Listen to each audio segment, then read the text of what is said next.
आपको हम बताते हैं बंधन से छूटने के 2 उपाय हैं। बंधन से छूटने के 2 उपाय होते हैं।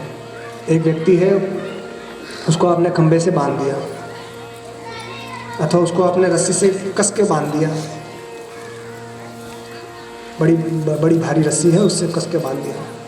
अब वो रस्सी से कैसे छूट सकता है? 2 उपाय हैं। एक उपाय तो क्या है कि वो अपने आप को इतना फुला ले,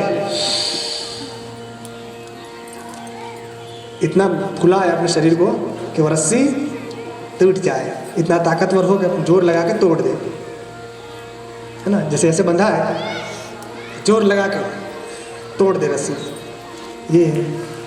तो जोर लगा के तोड़ना क्या है? ये ब्रह्माभ्यास। हम ब्रह्मास्मि सो हम अस्मि वृत्ति अखंडा दीप शिखा से परम प्रचंडा। या तो अपने आप को हम ब्रह्मास्मि, गुरु के द्वारा, सदगुरु ने जो आपको ब्रह्मोपदेश दिया हो उसके द्वारा अपने ब्रह्माकार आकार वृत्ति को इतना दृढ़ करके बंधन को हमेशा के लिए समाधि के द्वारा तोड़ दीजिए।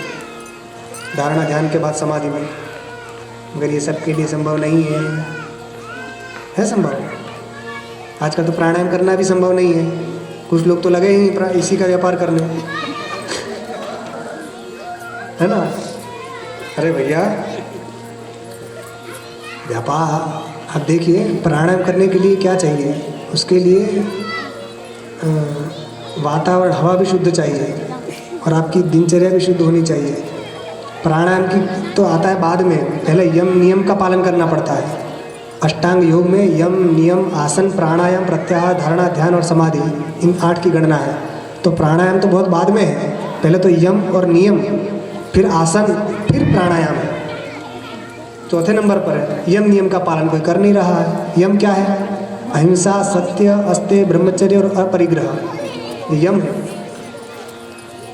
और शौच, संतोष, तप, स्वाध्याय और ईश्वर प्रणिधान, ये नियम है। अब इसको हमें विस्तार से नहीं बताना है क्योंकि ये तो एक दिन के प्रवचन है, एक पर, है ना।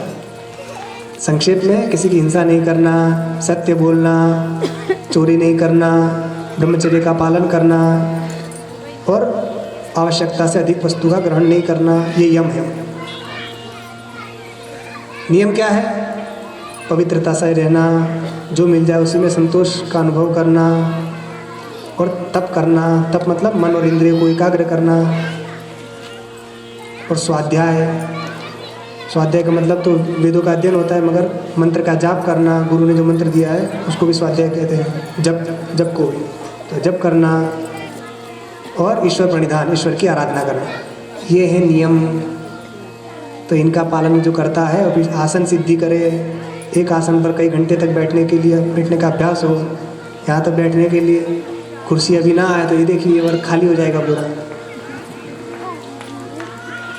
है ना।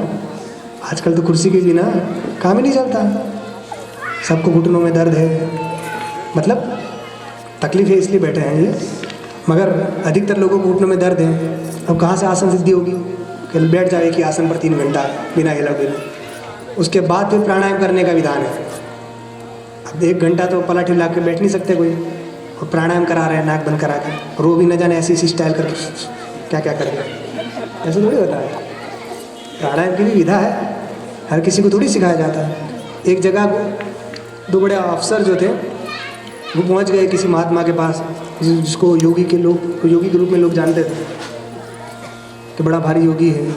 उसके पास जैसे पहुँचे तो उसने सिखा दिया भस्त्रिका। अब वो जैसे ही करने लगे, थोड़ी देर बाद उनको दर्द होने लगा सीने में, क्योंकि दर्द हो रहा है। नहीं करो, इसी से ठीक हो जाएगा, सब बीमारियों का एक ही इलाज। बेचारा मना कर रहे कि नहीं मुझे दर्द हो रहा है, करने दे। और थोड़ा किया तो ऑन द स्पॉट मर गए दोनों, सत्य घटना है ये। वहीं मर गए, हार्ट अटैक हो गया उनका, हृदय बंद हो गया, क्योंकि वो सिगरेट भी पीते थे, शराब भी पीते थे। अब उनके लिए थोड़ी प्राणायाम है। प्राणायाम खराब चीज़ नहीं है, योग खराब चीज़ नहीं है, योग बहुत अच्छी चीज़ है, प्राणायाम बहुत अच्छी चीज़ है, मगर उसकी भी एक विधा होती है, उसके अनुसार सबके लिए एक समान थोड़ी होता है ना। जिसके लिए जो जिसका घी सबके लिए आयुर्वेद घृतम, घी को कहा है कि जो घी खाता है वो उसकी आयु बढ़ती है। और किसके लिए? स्वस्थ व्यक्ति होगा, और जिसका जठर जिसकी अग्नि मंद है उसके लिए सिफात के देंगे, और जिसके लिए जिसको हृदय में रोग है, हृदय का बीमार जो हृदय रोगी है उसको डॉक्टर लोग कहते हैं घी मत खाओ। क्यों बेटा? हृदय रोगी घी खाते हैं? डॉक्टर मना करते हैं ना कि घी मत खाओ क्योंकि वो हार्ट के लिए अच्छा नहीं है। उसको आपने घी खिला दिया तो उसकी आयु बढ़ेगी कि जल्दी राम राम हो जाएगा?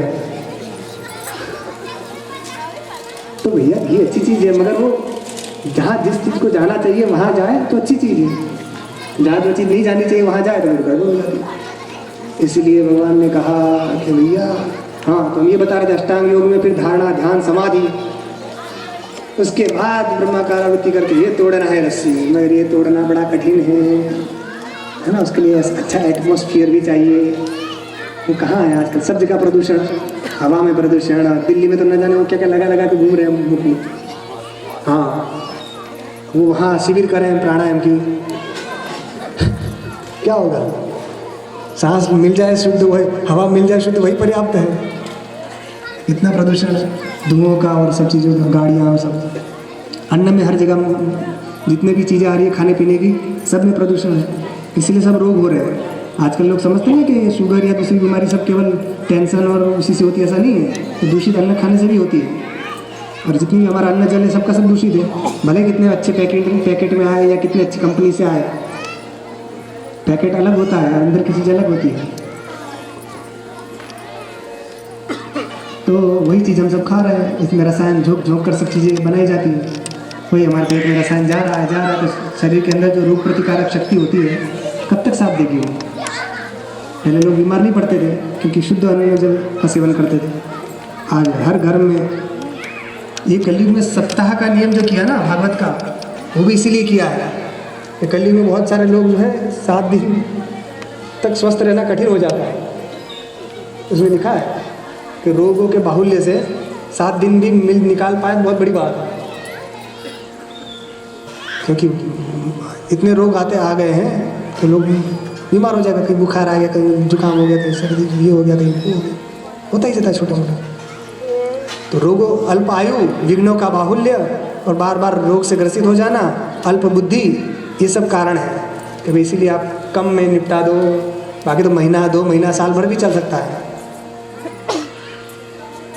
तो भगवान ने यहाँ कहा कि तुम, हाँ, हम ये बता रहे थे कि जो रस्सी को जो तोड़ना है, एक तो ये रस्सी को हमने ऐसे तोड़ दिया जोर लगा के, और दूसरा आपको रस्सी से निकलना है तो क्या करना पड़ेगा? अपने आप को बहुत छोटा कर लीजिए, इतना छोटा कीजिए, इतना छोटा कीजिए, इतना छोटा कीजिए कि वो रस्सी अपने आप खिसक जाए, है ना। तो छोटा होना क्या है? भगवान का दास का दास का दास का दास का दास का दास का दास हूँ, ये भाव अपने मन में ला लें, मतलब भक्ति को परिपुष्ट कर दें। तो यह एक ज्ञान मार्ग, एक भक्ति मार्ग। तो ज्ञान से भी ये बंधन नष्ट होता है और भक्ति से भी नष्ट होता है। ज्ञानी अपनी आत्मा में स्थित हो जाता है, उसके लिए आत्मतुष्टि, आत्मसंतुष्टि, आत्माराम, उसको कुछ नहीं चाहिए।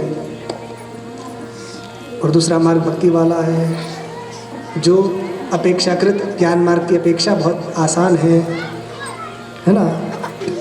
और उसी के अंतर्गत कर्मयोग भी उसी में आएगा, क्योंकि यज्ञार्थात् कर्मण्यत्र लोकोऽयं कर्मबन्धनः। कर्मयोग भी ये कह रहा है ना कि सब कुछ भगवान की संतुष्टि के लिए करिए। जो भी आप कर्म कर रहे हैं भगवान की संतुष्टि के लिए कीजिए, भगवान प्रसन्न हो इसलिए हम कर्म कर रहे हैं, ये भाव मन में रखिए। तो ये कर्म भी आपका भक्ति हो गया। तो इसी भक्ति से प्रसन्न होकर भगवान अपने भक्तों को मुक्ति प्रदान करते हैं, और वो जो काम है वो अब उनके भक्तों का कुछ नहीं बिगाड़ सकता।